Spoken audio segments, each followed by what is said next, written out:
জিজ্ঞেস করলাম যে আপনি আসলে মালটা কোথায় নিয়ে যাচ্ছেন, উনি বলতেছে যে না আমি কোথায় নিয়ে যাবো এটা আমাকে বলেনি।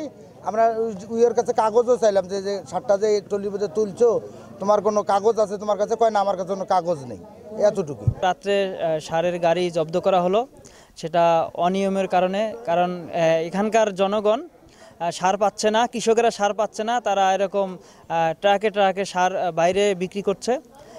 এর আগেও ম্যাজিস্ট্রেট এসে তাদেরকে সতর্কতামূলক 1 লক্ষ টাকা জরিমানা করে, আর তাদেরকে বলে যে জনগণ 1 কেজি সার চাইলেও তাকে মেমো সহ সার দিতে হবে। তারা এই ধরনের কিছু দেখাতে পারে নাই। কিছুক্ষণ আগেই প্রশাসন আসছে এবং সার সহ জব্দ করে নিয়ে এলাকাবাসী সব সোচ্চার ছিল, সেই সার থানায় হস্তান্তর করা হলো। আশা করি যে যারা এই ধরনের ডিলারি নিবে আর কৃষকদের কথা ভুলে যাবে, আমি মনে করি তাদের ডিলারি থাকা কোনো প্রয়োজন আসে না। যারা জনগণের সাথে কৃষকদের সাথে থাকতে পারবে তাদেরকেই এই ধরনের ডিলারি দেওয়া উচিত, সারের ডিলারি।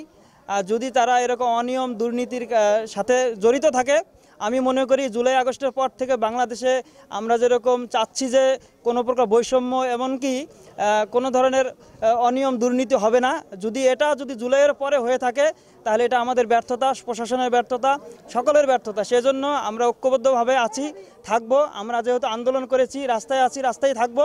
বাংলাদেশ যতদিন আছে আমরাও ততদিন আছি, কিন্তু কোনো অনিয়মের সাথে আমাদের কোনো আপোষ নেই। আমরা আশা করি আমরা কৃষকরা যেন ন্যায্য যে আমাদের সারের যে চাহিদা আমরা যেন পাই, এটাই আমরা আশাবাদী।